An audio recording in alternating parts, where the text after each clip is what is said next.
लाउ तारी धरले अनेकै तारी तारी आफी चाहिँ पारी हकले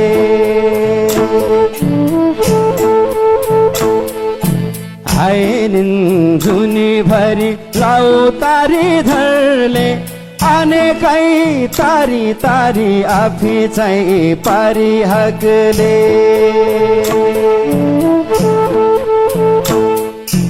आइनिन् जुनीभरि लाउ तारी धरले अनेकै तारी तारी आफी चाहिँ पारी हकले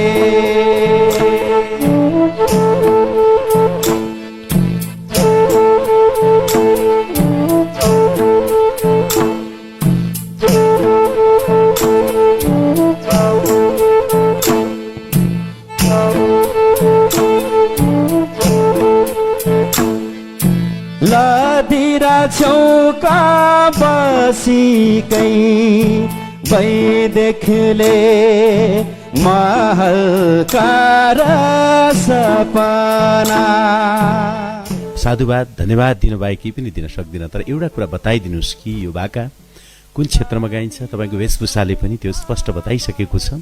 विशेष गरी आदरणीय सरलाई धन्यवाद छ। यो अलि फरक तालको यसको कटिङ पनि फरक थियो, उहाँले सजिलै भइदिनु भयो। विशेष गरी ईश्वरी दाई, हाम्रो पचञ्चल लगायतका सम्पूर्ण सरलाई थ्याङ्क यू सो मच। यो विशेष गरी रामेछापको तामाकोशी सुनकोशीको किनारमा गाइने माझी भाषाको गीत हो। म माझी गाउँमै हुर्किएको मान्छे हुँ, बालुवामै खेलेको मान्छे हुँ। यो गीतले भन्न खोजेको हाइनिन् जुनीभरि लाउ तारी धरले अनेकै तारी तारी आफै चाहिँ पारी हकले भनेको चाहिँ हामी चाहिँ जिन्दगीभर चाहिँ लाउ भनेको डुङ्गा, माझी भाषामा लाउ भनेको डुङ्गा चाहिँ तारिरह्यौँ, अरूलाई तार्दा तार्दै हामी चाहिँ सधैँभरि भइरह्यौँ भन्ने खोज्यौँ। यसो अन्तराको लदी र छेउका बसीकै वैदेकले महलका र सपना, जीवन बित्त लदीका चालकै लाउ र बाना। कोशीको छेउमा बसेर चाहिँ सपना देख्यो, ठुल्ठुला महल बनाउने सपना देख्यो, तर ती सपनाहरू सपनामै सीमित भए भन्ने खालको चाहिँ यसको अर्थ हो। धेरै गाइए माझीका गीतहरू जो अरूलाई तार्छ, आफू वारी बसिरहन्छ। ती माझी बस्तीका ती सम्पूर्ण माझी दाजुभाइ दिदीबहिनीले जो यस्तो राम्रो गीत रचले जीवन माझी डुङ्गा चढाउँदै ख्याउँदै गर्नुभयो, हाम्रो शुभकामना, हाम्रो नमस्कार उहाँहरूलाई पनि सुनाइदिनु होला। मेरो तर्फबाट त धेरै धेरै बधाई शुभकामना तपाईँलाई। धन्यवाद सर। कोलगेट इमेज लोक कलाकारको खोजी भनेकै यिनै विविध संस्कृतिमा आधारित लोकगीतहरू नै हुन्।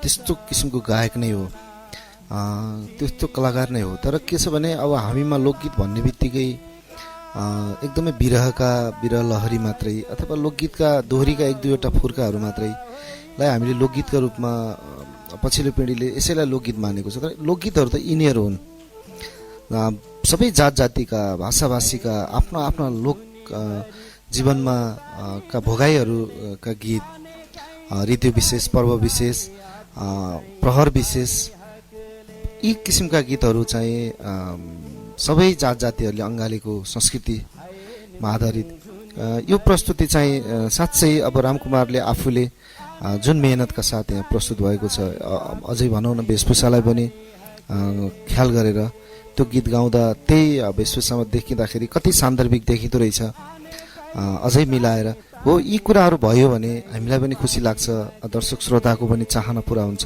तपाईँहरूको पनि लक्ष्य पुरा हुन्छ र धेरै किसिमको भनौँ न क्षमताका धेरै प्रकारहरू चाहिँ रामकुमारमा छन्। यसले चाहिँ पूर्णता पाउँदै जाओस्, शुभकामना छ। धन्यवाद सर, थ्याङ्क यू।